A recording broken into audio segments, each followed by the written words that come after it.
Hello everyone, Charles Watts here, the Arsenal correspondent at Goal, joining you on Thursday. Match day for a lot of teams internationally. Match day for Eddie Nketiah and Emil Smith-Rowe in the under-21s for England. I'll get to a little bit on Nketiah later on in this video. No match day for Bukayo Saka though. He has a little bit of an injury issue, which again I will touch on in this video. First of all, I hope everyone is well and enjoying the international break and a little bit of calm. I'm not sure enjoying is really the right word actually. I think it's a case of just getting through it and waiting until the club football starts again. It is a little bit dull, isn't it? I think we all it's been a tough season at Arsenal, and every time there comes out to a little break, you think, oh, it's good to just switch off a little bit from Arsenal. But then you go a day and it's like, actually, nah, let's bring Arsenal back pretty quickly, shall we? And but fortunately, there's quite a lot still to talk about. So I'll go over a few things in this video. Martin Odegaard, I'm sure you've all seen the injury issue with him last night. As I said, Eddie Nketiah as well. He's been speaking about his Arsenal future. Bukayo Saka's got its injury issues as well, and I'll talk a little bit about Coutinho, who has been linked with Arsenal once again as a potential summer transfer target. But we'll start with Martin Odegaard because that's probably the most pressing news of the day. I'm sure you all joined me in exhaling last night when you saw that picture of his ankle twisting underneath his leg while he was in action for Norway against Gibraltar. That was about 40 minutes into the game. He managed to get up after treatment and sort of limp through the last 5 minutes of the first half, but he was substituted at second half. There was certainly a lot of nervousness going around social media as we kind of waited to hear what the Norway manager or someone had to say after the match, and it looks like it's good news. Fortunately, fingers crossed that stays that way. But at the moment, the issue doesn't look too bad. It certainly looked pretty nasty in the picture, the way it was twisting underneath him. As soon as you see pictures like that, you start thinking, oh no, ligaments, what's he done? Is he going to be out for 6 weeks? Is he out for 2 months? What's he done?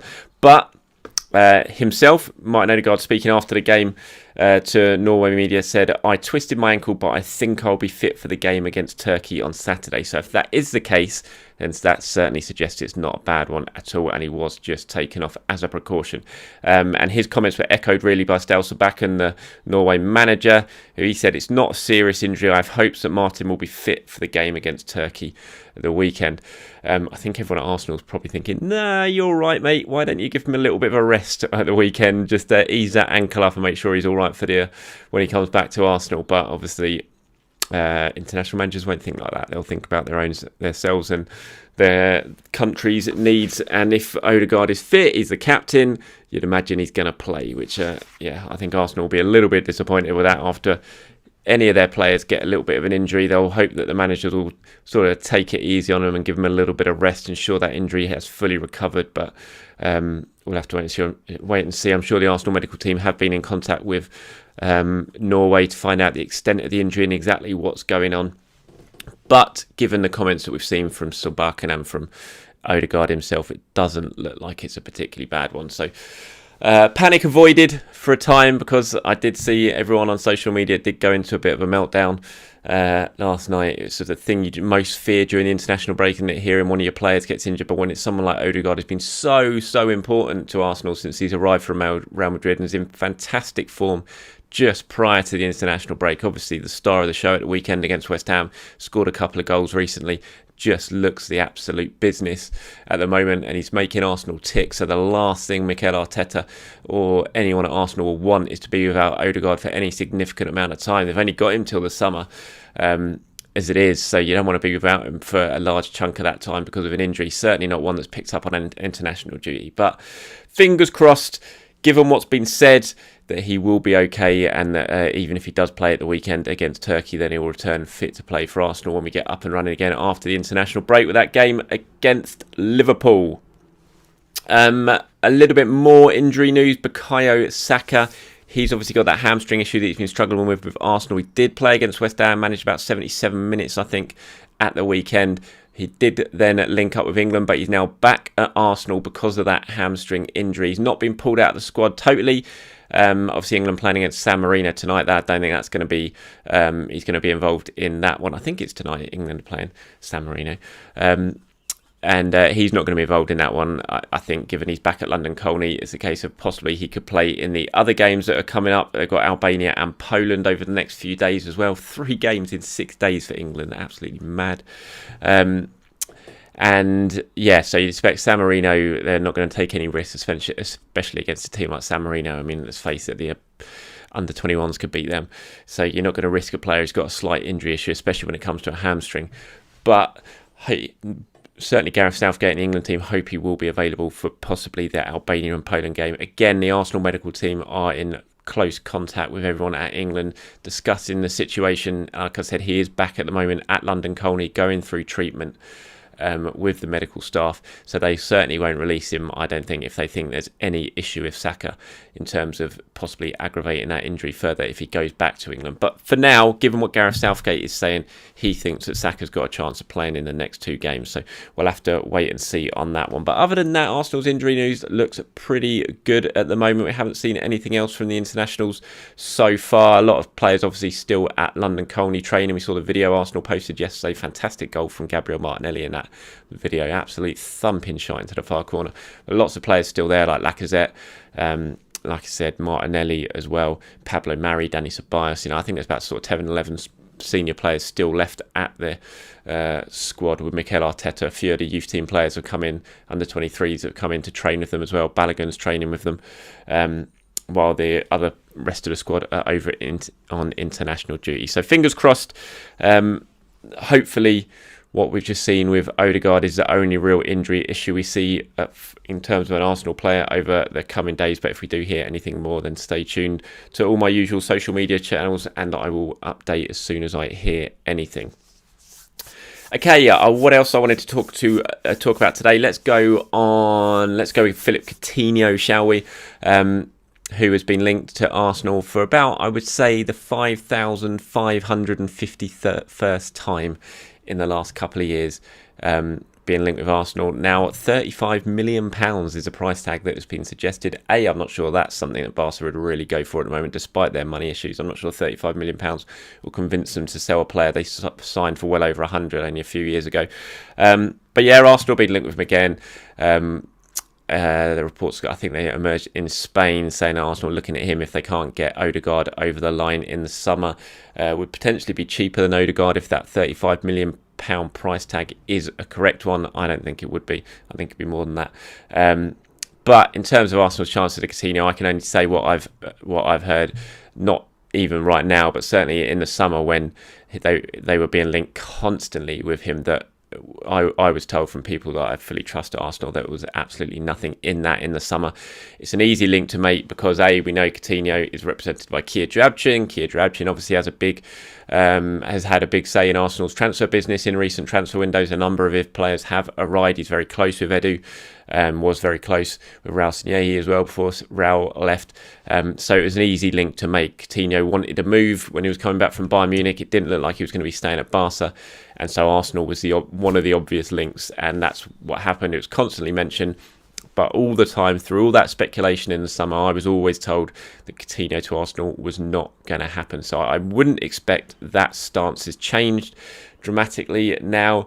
So I think these reports at the moment you'd probably have to take with a pinch of salt as well. It just feels like an easy link to make. Whenever Coutinho's future is discussed, whenever there's a possibility of him going somewhere or any report mentions him possibly going somewhere, it's always easy just to throw Arsenal in there because of how many times they've been linked with him before. But I'm certainly not expecting this latest speculation to be any different to what we heard in the summer. And like I said, word I got in the summer was absolutely not the case, and it was just pure speculation. So that's as far as I'm aware. But let me know, do you think Arsenal should be going for Philip Coutinho? Let me know in the comments below. Would that be a good signing? Would that be something you'd be happy with, or would you want them to throw all their eggs in the Martin Odegaard basket if they're going to be getting a new creative player in this summer? Please let me know in the comments below. Just before we get to Eddie Nketiah, I thought I'd quickly talk about, as been a bit of a theme of these videos recently this week, I've been looking ahead a little bit to the summer and what Arsenal have to do, the crucial summer they've got to do, what Edu's got on his plate. We've talked about potential income and things like that. I just wanted to focus a little bit now and get your thoughts on it as well. Again, always in the comments below. who could Arsenal sell this summer? Who could potentially leave? Because we all know that Arsenal, financially, they're struggling, haven't got much money. Everyone is in the same boat. It's not just Arsenal. You've got an owner in Stan Kroenke who doesn't put his own money in. So if Arsenal are going to do some significant transfer business this summer, which Mikel Arteta certainly wants to do, he's already said it could be an unprecedented summer, then they're going to have to raise money. And by raising money, you're going to be selling players. So I wanted to have a little look now at the players I think Arsenal could well be selling this summer, or certainly going to be an option for Arsenal to sell this summer. Let me know if you agree with them. Let me know who you think should be sold. Let me know who you think should be kept if you don't agree with any of these. So I think certainly the players on loan at the moment, look at Matteo Guendouzi. I think it'll be a certainty to be sold if Arsenal can find a buyer. He's only got a year left in his contract. Given what has happened and the breakdown in the relationship between club and player, manager and player, I can't see him signing a new contract. So Arsenal are going to do all they can to get him out this summer, rather than risk losing him on a free the following year. So I'd say Matteo Guendouzi you're looking at as almost a certainty if a buyer can be found. How much would you get for Guendouzi? At the end of his first season at Arsenal, you're probably talking about £40 million, given his age and how well he played in that first season. Now what's happened, and he's not set the world alight in Germany, you're probably looking at, 15 million for a player with only a year left on his contract. Lucas Torreira, again, another one. He's not really set the world alight since he's gone over to Atletico Madrid. That's a bit of a shame.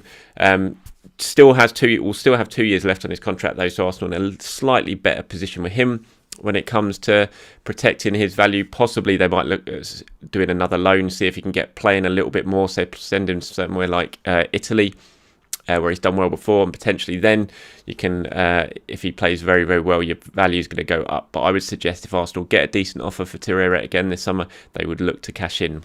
Maybe 20 million, something like that.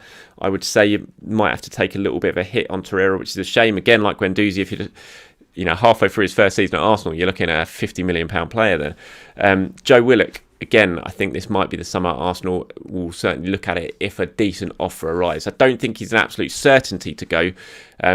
I thought the comments made when he went out on loan to Newcastle, when you look at the comments made from Mikel and from Edu, they certainly suggested they still see him as part of the future, possibly at Arsenal, if he can go out and do well. But again, I think if someone slaps down a fairly decent amount of cash on the table, then it'll be something that Arsenal would consider. Plenty of others as well. You look at Ainsley Maitland-Niles, currently on loan at West Brom. I think, again, Arsenal, that he'd be one they'd be looking to sell if they can get decent money for him. Reece Nelson, certainly, I think will be someone they'll be looking to sell if they can get decent money in. Eddie Nketiah, we'll talk about him later on in this video. Only a year left in his contract. Again, one of those players. And that's before you even get to the likes of Hector Bellerin, who we've talked about plenty of times on these videos, and how this could be the summer that Arsenal decide to freshen things up at the right back position. He would be quite open to a move as well. And there's a Lacazette situation, Mohamed El Neni. So, I mean, you look in there. I mean, I've just listed 1, 2, 3, 4, 5, 6, 7, 8, 9, 10 players. I think I've listed there. Callum Chambers as well. There's so many options for Arsenal when it comes to selling, but obviously, if you're selling that large amount of players, then you're going to have to be bringing in a large amount of players as well, because Arsenal's squad will be dramatically reduced. I don't expect them to sell all 10, because, I mean, that is huge. I know Mikel's saying it's going to be unprecedented this summer, but that would be huge. But what this does show is they're the options you've got. I think you're looking at players, probably only about 10 players in the squad at the moment, maybe 12 who are absolute certainties to stay, and then everyone else, I think, basically for sale if a decent offer comes in. And that will be how Arsenal look to rejuvenate this squad, refresh it again, go again in the summer transfer window, look to get your targets in.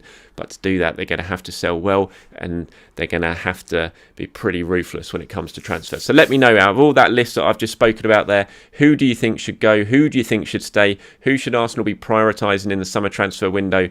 And how much money do you think some of these players are worth? Let me know in the comments below. Right, before we go today, I just wanted to talk on Eddie Nketiah. Big day for Eddie today. England begin their Euro under-21 group stages. They got a game against Switzerland, I think it is, today, and Eddie Nketiah will be leading them out as captain. Again, he is the under-21's record goal scorer for England, but at Arsenal, things are not going too well for him. It's been a long time since we've seen him play. I think that Manchester United might have been the only time when he came on for a minute in that Man United game at the end of January, I think it was. His game time is absolutely dramatically reduced. I think his last start was in the FA Cup against Southampton in the fourth round defeat. This was a player that Mikel gave an awful lot of opportunities to. He was starting him ahead of Lacazette at times, but you have to say he didn't really take the opportunities, did he? Scored a couple of goals, a few ones, but in terms of his all-round play, his link-up play, the goal ratio, it wasn't fantastic. He didn't really take the opportunity. I don't think you can sit there and say he didn't get the chances, because he did. Mikel gave him plenty. He just didn't really take them. And I think now you're looking at him with a year left in his contract at the end of this season. Something's going to have to give when it comes to Nketiah this summer. And personally, for me, I think he's probably going to end up going, just because Arsenal aren't going to be able to convince him to sign a new contract, I think, and he'll want to go out and play football now. And he talks about it. He's been talking about it in the build-up to the England game tonight. He's talking about how the frustrating times he's suffering at the moment at Arsenal. He says, it has been difficult. I've not played as much as I would have liked. I've worked hard and stayed dedicated, and that has added to the frustration. It's part of football, but one that you don't want to be involved in. I believe in my ability, so obviously I think I'm capable of playing and helping the team.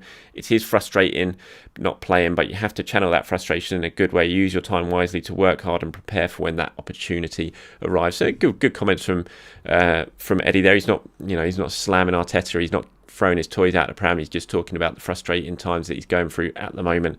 But I think, as I said, this is probably the time when you look at moving Eddie on. I think he's a very good young striker. I'm not convinced he's a top, he's going to make it certainly yet at a top 6, top half of the Premier League side. I think even if he goes as a good season in the Championship somewhere, might be beneficial for him. I'm sure he'll want to stay in the Premier League, but I do wonder if maybe the Championship is a good little level for Eddie next season to really get some rhythm, get a lot of game time, and then go again. I think he's got the capability to be a Premier League striker, but for me, just not yet. Right, thank you for watching, everyone. I do appreciate it. As always, please do enjoy your day and head over to my social media channels at Charles Watts on Twitter and Facebook as well, and head over to goal.com for all your latest Arsenal news. I'll speak to you soon. Enjoy your day.